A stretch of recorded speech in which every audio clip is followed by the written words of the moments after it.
Thank you. Hi, everyone. I'm Gaurav Kataria. I'm head of product for Trello at Atlassian. So, Atlassian is sponsoring this lecture. Thank you for joining us. For this session, I wanted to talk about 10 lessons that I've learned in building AI driven products.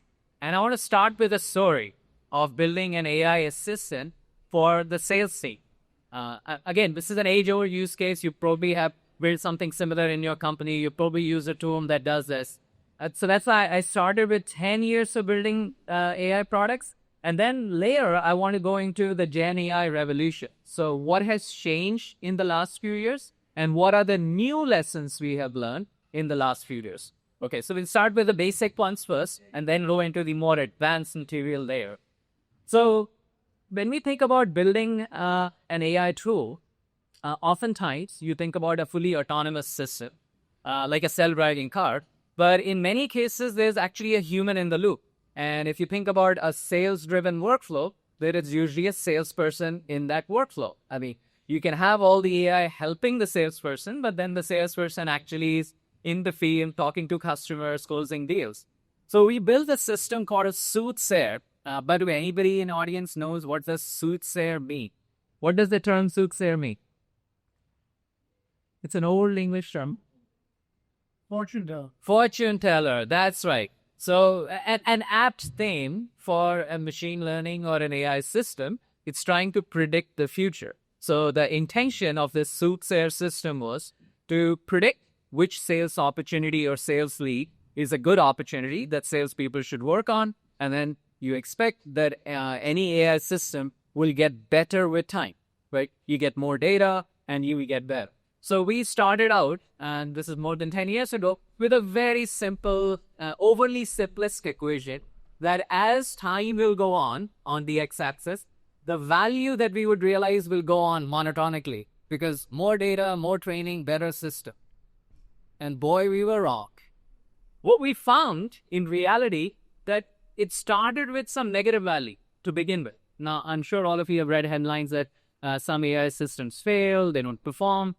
And there are a whole multitude of reasons for that. And number one, that models may not be well calibrated or people don't understand exactly how to use it in their workflow.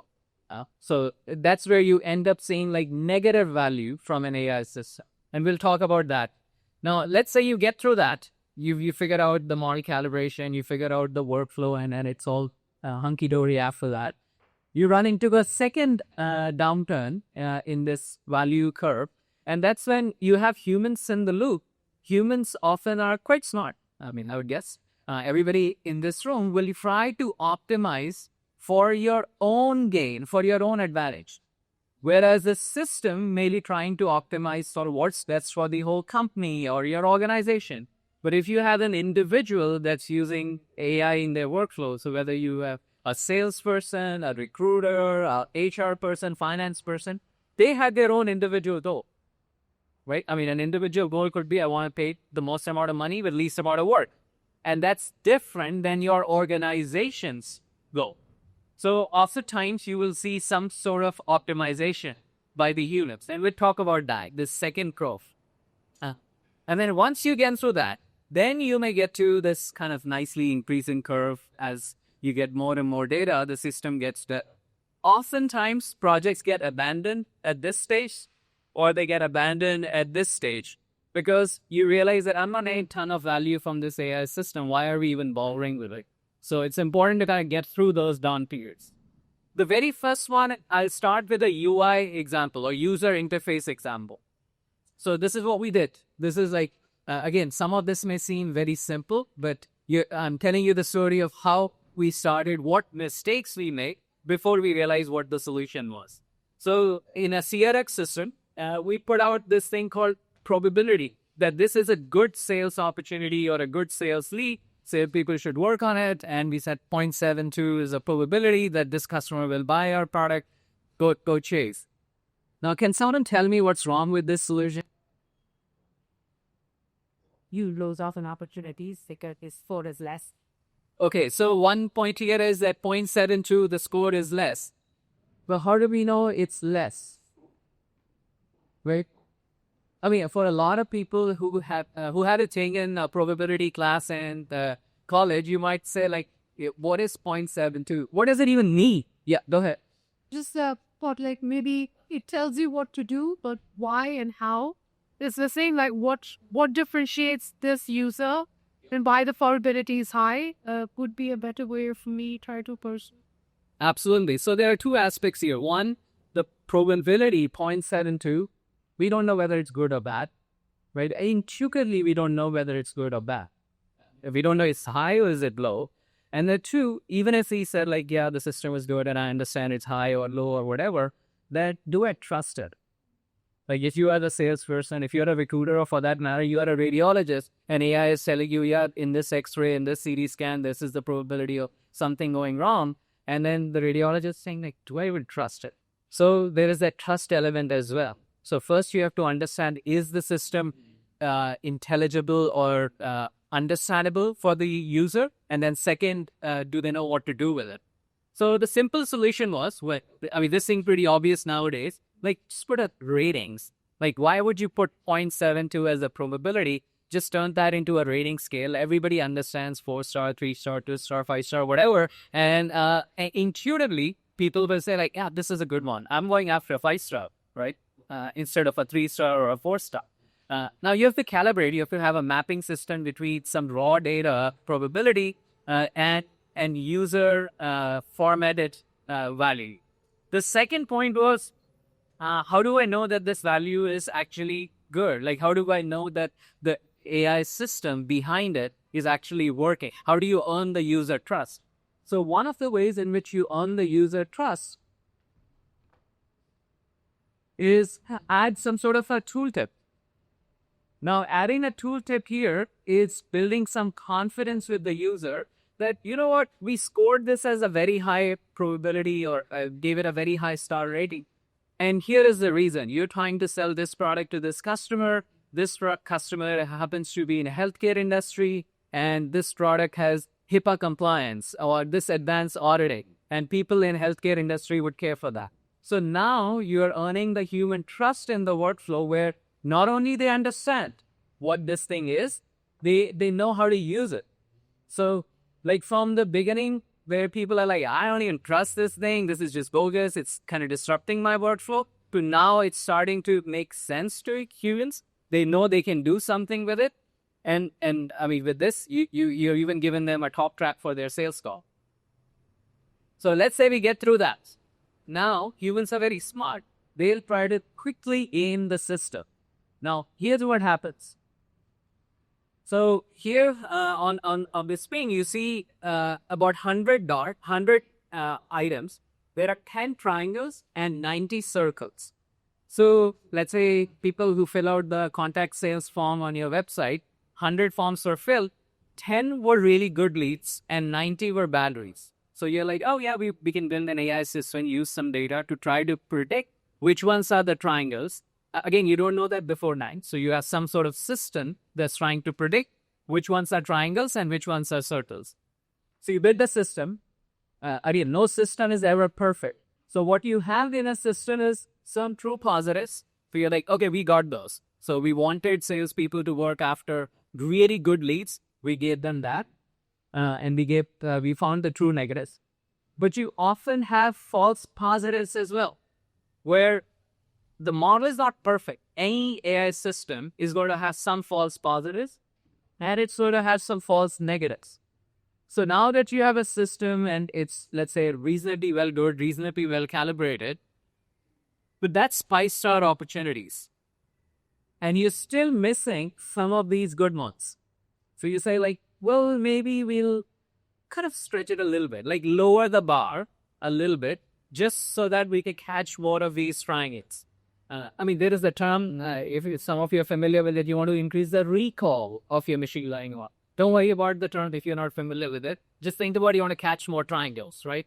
So that's what you're trying to do, but now it's a trade-off. As you're catching more triangles, you end up having more false positives, and that's what you're trying to tune your system so that whether it's a recruiter or it's a doctor or a salesperson, the thing is working in their workflow, it makes sense to them, and it is going to generate value for them.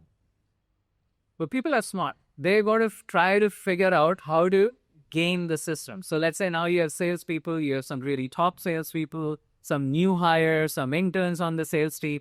The really smart ones will try to do cherry picking pretty quickly. I mean, they can kind of bully their way around and take all the 5-star leads. So what happens if the salespeople were to cherry pick in their workflow? Which means now if you predicted 11, so 6 triangles and 5 of those circles, you predicted 11 of those as good opportunities. You think, I mean, they're not all good, but you think 11 are good. And you've given to the sales team, be 5-star opportunities. So here's what could happen. So let's say sales team has some sort of an action they take. So whenever they talk to a customer, they give a phone call, they follow up with a direct mail, and then if the customer is ready, they take them to a game of golf, whatever that activity is. And it costs you some effort. And you're obviously paying salespeople, so there's commission and more lets off.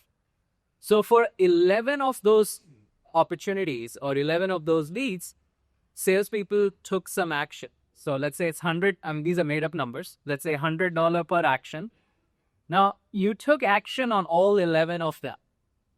Just to go back, we're talking about the 11 predictions here. So you took action on all 11 of that, but the value you will get is only for the true positives, right? You don't get value for the false positive. And now it's another made up number. Let's say your benefit of your action is $150.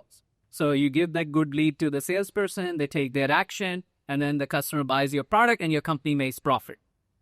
But the profit is only coming from true positives. It's not coming from the false positives. For $150 a pop, it's $900. Cost is greater than the benefit. So something is not working in the system now. I mean, you have an AI system, it's nice, it's finely tuned, but now it's being gamed. How would you fix it? Let's hear it. Any ideas? No ideas of that idea. Just throw something. Let's adjust the thresholds. GCP, you can tune it to a certain level.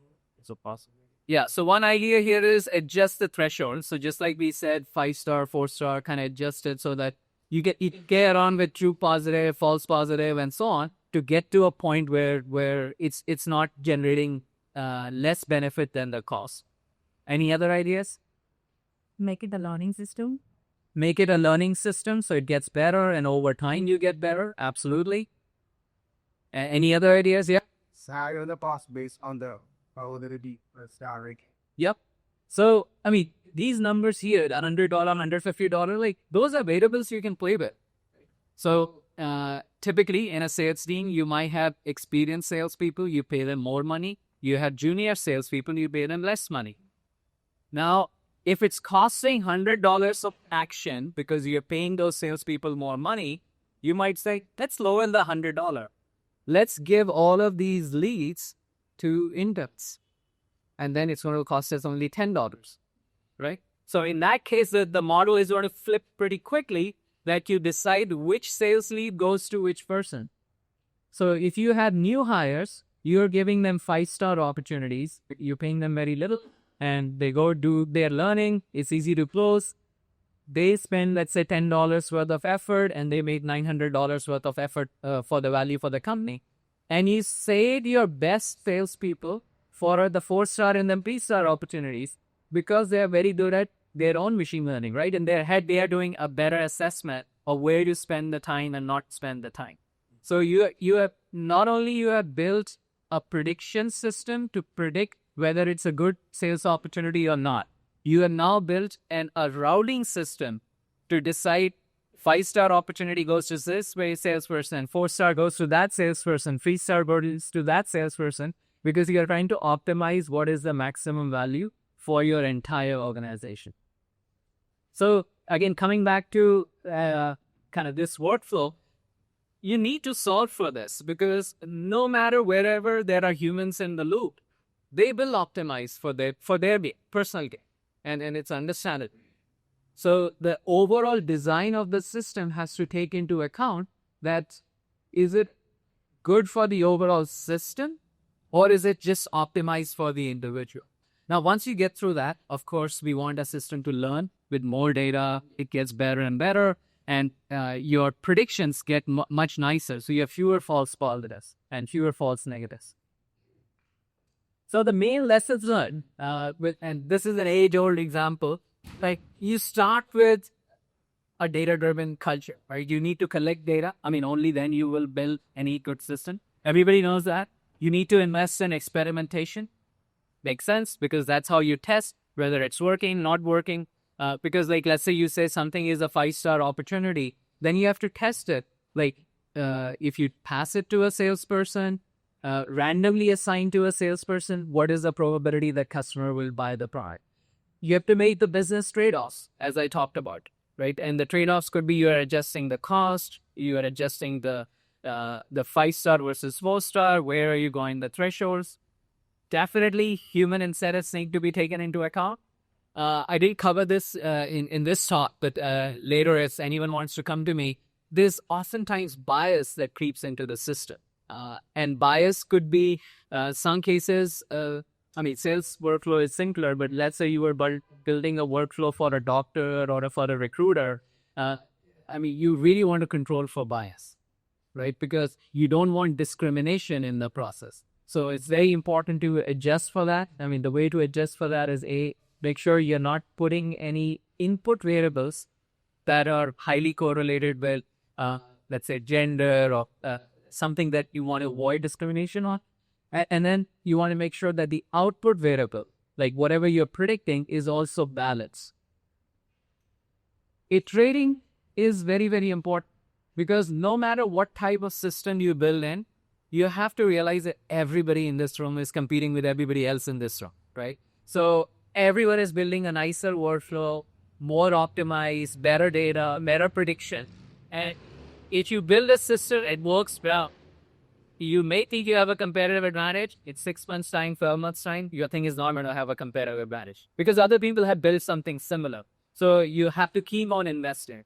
And then lastly, any AI system, you have to ensure that you're using a lot of data in any AI system. And now more and more people have access to more and more data in your company.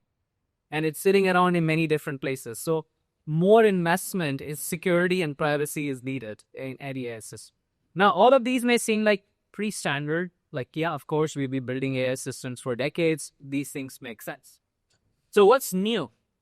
With GenAI, we are starting to see some very newer patterns. So at Trello, we have built a thing where anytime you get an email, you get a Slack message, Microsoft Teams message, we can use GenAI to summarize it, extract information out of it. So you get a Slack message saying, I need this presentation done, and Trello will extract by when do you need this done? And is there any other specific action items? And we'll add it to the Trello board. I'm guessing everybody here knows what Trello is, so I don't need to explain. It's like your to-do list, and it is now integrated into many different tools. So summarization works quite well. This is the classic use case of GenAI. Like you can take anything, it can extract entities out of that, it can summarize it. And we don't need to invent anything. We don't even need to train this model. This is like GPT out of the box. But there are still challenges. And this is where humans really need to still get involved. Humans, as in the product people, need to get involved. I'll give you one funny example. So we launched this system about 2 years ago as the GenAI revolution was starting. We launched it internally within Atlassian. Now it's publicly available for a long time. And the very first thing we noticed was sometimes the summarization would happen in one language and other times it would happen in another language. And you're like, what's going on? It should just summarize in the language the original message came as. Even if there was 1 or 2 words or one sentence in an email or in a Slack message from another language, the AI could just summarize a message in another language. And then here the user is saying, like, I was expecting a summary in English and it's giving me a summary in French or German or some other language. So that can easily happen. Over time we were able to solve that. This is another new capability we built where we said that we'll use AI to assess what's important. And that's a very tricky problem. Like, when you say that I got a message, an email, or something that I need to do, is it important? Like, how do you decide it's important? You probably get hundreds of emails, Slack messages, Microsoft Teams messages. How do you decide something is important? How do you decide how long will it take to do something? Because there's never enough time in the day to do everything you need to do. So you get hundreds of things bombarded at you. You have to decide what's important, and then you have to find time on your calendar to do those things. So now that's the problem we are tackling now, to say that we will automatically estimate what's important, how long will it take to do it, and block time on your calendar to do it. Time blocking is a very new phenomenon over the last few years. If you're not using it, read up on time blocking, or you're at to use Trello, but use time blocking as a technique to increase your own individual productivity. So the idea here is there's tons of data in the system. I mean, any system you're using, there's tons of data in that. You're trying to estimate what's important, how long will it take to do it, and then can be block time for people to do it. The implicit thing in this is some things are not important and some things will never get done. Now, that's a very provocative thing to say. It's like, what about that other ticket in Jira? It's like, yeah, that ticket will never get done. And we have to be okay with that, right? So again, you're using generative AI to estimate the relative prioritization of things. You are trying to estimate how long will it take to do something, and then automatically blocking time on people's calendar to do it. Many things can go wrong. Right. First of all, the humans may say, I won't trust this thing, I'm not going to use it. Right. Going back to the earlier example, it's like, yeah, I don't trust AI. But let's say you make the leap of faith. You said, no, I'm going to use the AI, and it may have errors, it may have false positives. But then how do you reduce the false positives? How do you make it better? And then the third thing we have tackled is, can we really personalize it to every individual? Now, I gave you the example of localized, like you get an email and it summarizes in a different language. Now, that's a strength, but it's all and a weakness at the same time, because if I do speak a different language, I have to localize the product for that user. So, I mean, a typical product that you have built, you have probably localized in a dozen different languages, but then users may be speaking 20, 30 different languages. Are you going to localize your product in 30 different languages? Probably not. You draw the line somewhere. You're like, yeah, we'll cover 10, 12, 15, and that's it. We won't localize. And then you will build some workflows in your product which are not necessarily tuned to an individual. Like, for example, when you create a setting in the product, you might create a setting that a calendar meeting can be 1 hour, 30 minutes, or 15 minutes. You never create a setting for a calendar meeting of 17 minutes. But what if the user wants to have a 17-minute meeting? Now, this is where generative AI is quite powerful, that it can customize for each individual. The user can start to write their own rules of what they want. So now you're using, let's say, some LLM behind the scene, but the prompt in LLM includes what the individual user wants. So it's not just the system prompt that you have created for your product, but you're taking into account the individual user's prompt. So an individual user might say, this may not be visible here from the back, but for me as an individual user, it takes me an hour to record videos. For you as an individual user, you might say it takes me 30 minutes to record the video. So now the AI can customize and personalize for each user based on what they decide, based on what language they use, and create truly a tailored experience. Something that we couldn't do before, because we would start with sort of the lowest common denominator. Like, these are the common use cases. We want to build for those common use cases. We localize for common languages. But now you can really tailor it to each and every user. Now, here are some of the newer lessons learned. But once you use the newer tools, debugging is now a PM craft. If something is not working, you can't just go to the engineering team or go to the QA team and figure out why it's not working. It's like, this is now very much the PM craft. Like I gave you the example in the very beginning, we were starting to see emails or Slack messages and other things getting summarized in another language. You're like, what's going on? Why in some cases is this thing getting summarized in another language? Well, one culprit we found, and again, the peer had to take the lead to identify that. Well, email signatures oftentimes will throw things off. That, let's say, most of the email communication is in English, but the email signature is using some other language. Well, that may throw off AI. So again, the peer needs to again debug a lot of these things. And then you need to run your evals. I'm guessing everybody here is kind of read up or heard about running evals, evaluations. So eval, which would be traditionally called test cases, right? Something that your teams, your organization may have used for decades. Now you need to create test cases. And then the newer term is called evals. You just don't call it test cases. But you create these evals for AI systems. So you decide, you create your golden set of foods. You say that, okay, I'm going to test what was the original message, what was the summary, and your AI system does the summary, and you pass it through another LLM to check, is this summary really the summary of that message?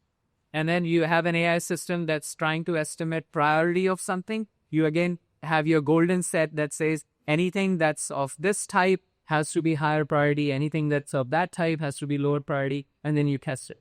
Because your AI prompts will change. I mean, oftentimes people are trying and fixing things, and your underlying model may change. I mean, suddenly OpenAI drops a new model, and your gateway is using the latest model. You might think your system is working fine, and then just because the model change, your system breaks. So how would you test it? You're constantly running evals in the background, which is very different than your test cases in the old days. Now you have test cases for what's the expected outcome from the model.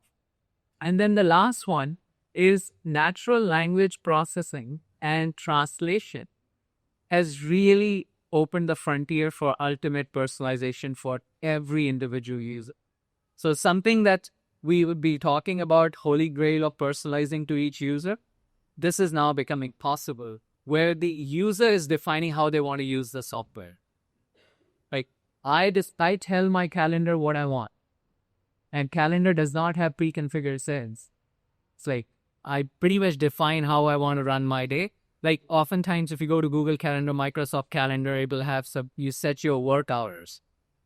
But you could set work hours in arbitrary ways. Not you could say, Monday, I want to start at 9:30, end at 12:30, start again at 6 p.m. and end at 8 p.m. And you can start to create arbitrary work hours and then have your calendar run those for you.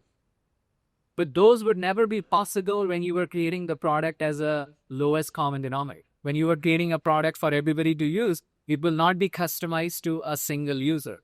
Now with AI rules, each individual user can customize things for their own use. So those were the 10 lessons from 10 years of building AI products. Thank you.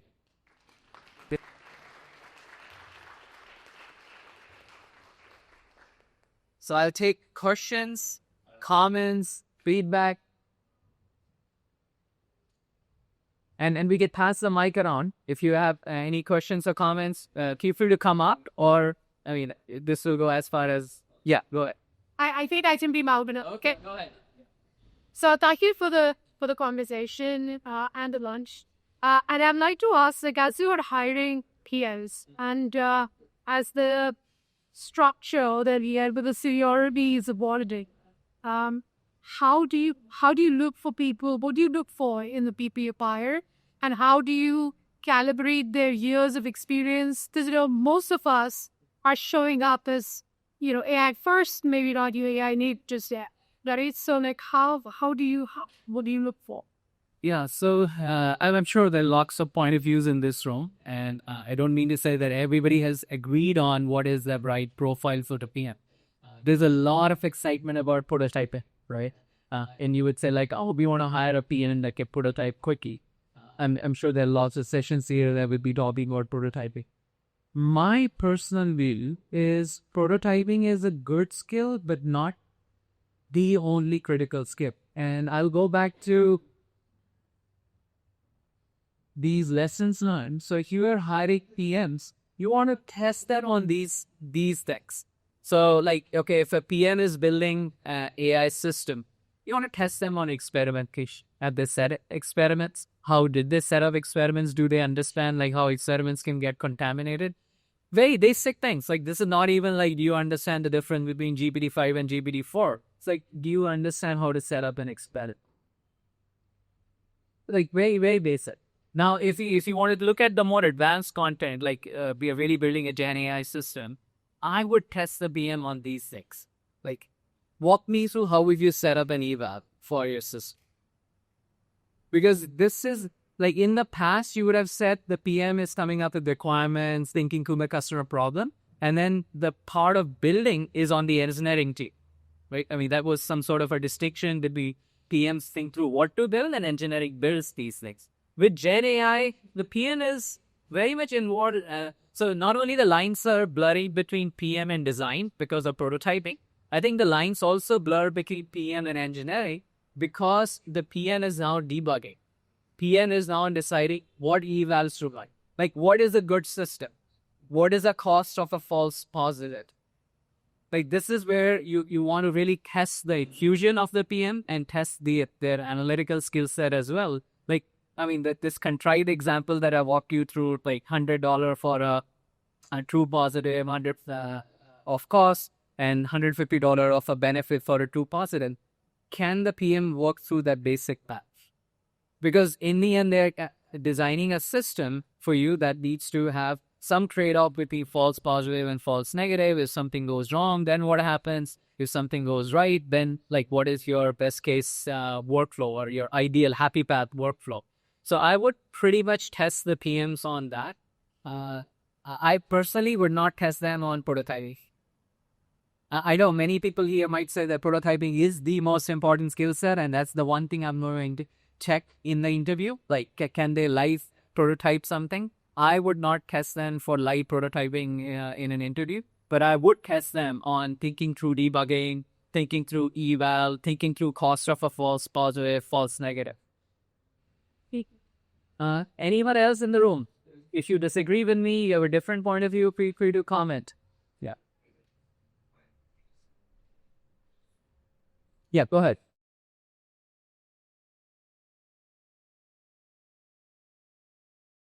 Future of PM roles. So PM as a role is very unique. I'm sure everybody here agrees that nobody goes to school to study product management, right? You study something else and then eventually you land in the product management role because you understand things more holistically. You understand how things are built. You think through the user problems. You understand sort of the business of the product. And I think those skills of holistic understanding will continue to be there. So I don't think the PM role will change that, oh, now we need PMs who understand AI and that's it. Like, you still need to focus more on what is end user problem I'm solving. And AI is just a tool. They're focusing on end user problem. You still need a PM that needs to understand the whole business. I mean, there are so many PMs who don't understand that there is a cost to AI. Cost as in like dollars and cents, right? Not only latency. It's like, well, there's a context window, you put some tokens, you pay per token. And in the end, even if you've created an amazing product, if your company is not making money, the company is not going to survive. So that skill set is very, very important for PM. It was always important, and I think it still is important. Like understanding the overall business of your product, like that GM mindset is certainly important. Understanding user problem, having empathy with the end user is still important. Nothing changes with AI. AI is just kind of adding a little bit more technical skills around how do you debug and how to run evals, false positive, false negative. Like those are a little bit of technical side effects. In terms of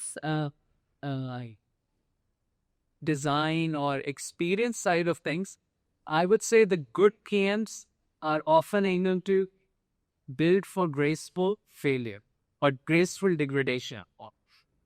That in a deterministic software, you don't end up in situations where the software doesn't work. I mean, your site can go down and then you come up with some funny screen that says, oh, we're down, we'll be back up again. And that's pretty much it. Other than that, it is deterministic software. The AI software is more probabilistic. So you have to understand that there are, just like it can be infinitely personalized to every user, there are infinite ways in which it can go wrong that you don't even fully anticipate. So that the skill set of the PN is going to be thinking through the graceful degradation experience, that your system just doesn't fall flat on its face, but you're thinking through, is my system, whether it's a recruiting system, a finance system, a sales workflow system, if it's not working for a user, then what is the fallback? So that would be, I'd say, a relatively newer skill set that the PNs need. Other than that, I think the age-old skill set will last a long time. Thank you for that, Kush. All right. Any other comments or questions? So curious, I hear that in our organizations which we use Jira, but where does Trello fits in? Like, where do you see a future of Trello and how does it fit in the Arctic requires? Yeah. So Trello, it started out almost 15 years ago as a very lightweight project management tool. I'm sure many of you are familiar with Trello and you would have used Trello for your Compre model or your Very Plan or something like that. Over the last few years, we have steered Trello more into individual productivity. So Trello is a companion to Jira, where Jira is the project management tool for your organization, for your team collaboration. And Trello is the individual productivity tool as a companion to Jira. So, because Trello and Jira are both part of the Atlassian family, there's a little bit of overlap reduction between the two, where Jira is the recommended project management tool. So for all workflows in your company and for all teams, like it's not just for technical teams, even for your finance team or HR team or marketing team, we would recommend Jira for your project workflows, and we would recommend Trello for individual productivity. And individual productivity, I gave you a few examples that I, as one individual, need to do something in Jira, I need to do something in Salesforce, I need to do something in Workday, and I spend a ton of time in email and Slack and Microsoft Teams. So I'm doing a lot of work in a lot of different places. And I need to keep my running list of to-dos. And in my running list of to-dos, it could be kids drop off and pick up and dentist appointment as well. So you are managing your own individual calendar to get through everything that you need to get through. And that's where Trello comes in. Like, how do you make an individual more brave? Thank you. Any other questions, comments? Yeah, go ahead. We encourage to keep the culture to be AI first rather than AI and HANA. Good point. So how do we encourage our kids to be AI first versus AI as an add-on? We would start with pretty much the user first. That if we are only bolting on AI, then it's more like we have an existing product, existing things. Let's just find AI to fit into it. But if we are starting with the user first, we would think about like what exactly is the user wanting to do, and is AI even the solution to do that? If AI is not even a solution or is not going to work, then we don't even bother with that. So that's kind of the mindset. To get good at AI, you need a lot of skips. Because a bolt-on AI is not going to have any of these capabilities. A bolt-on AI will be kind of very superficial. Most of the time, users will not even use it. It's good enough that you can tell investors that we have AI, but it's not good enough for the users because the users don't care for it.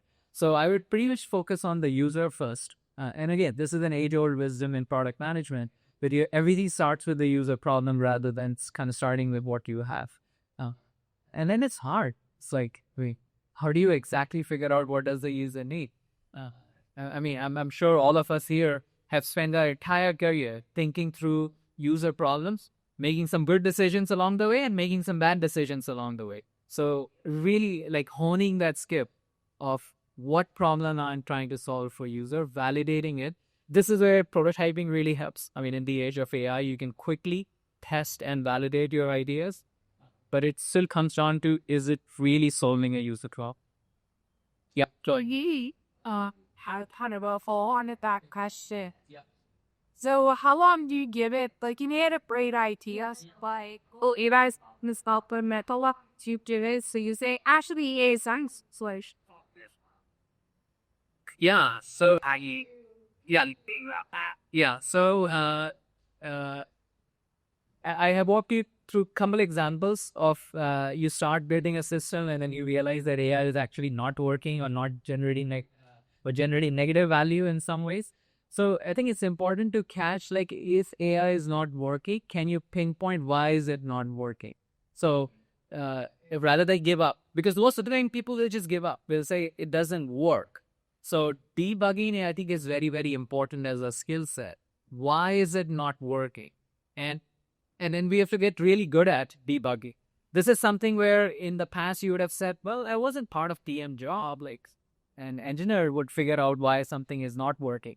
Now I would say it is part of the PM job to figure out what's not working.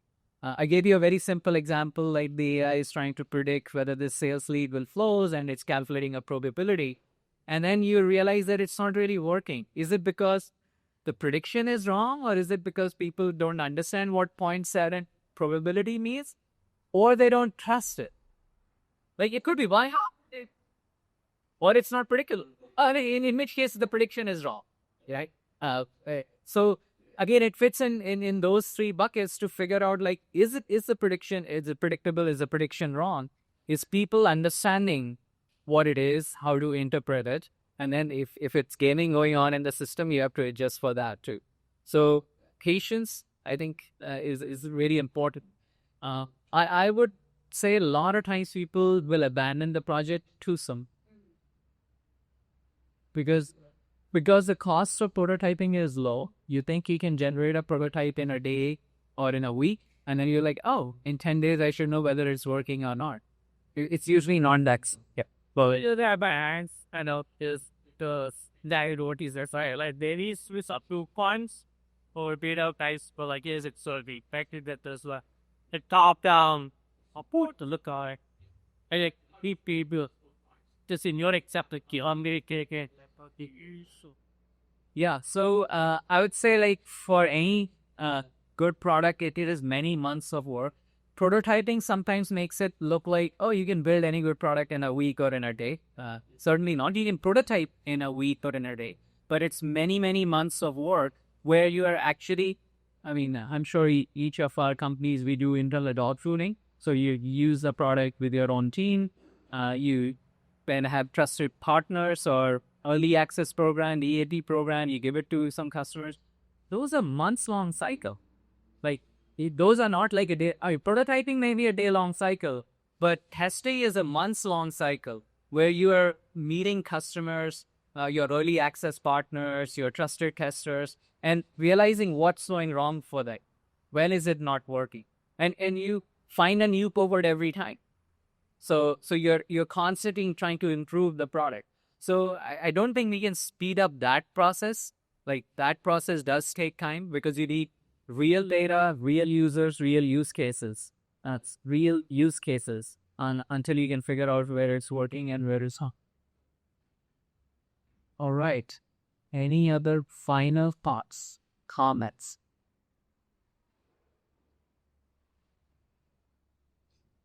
If not, thank you very much for joining us for lunch.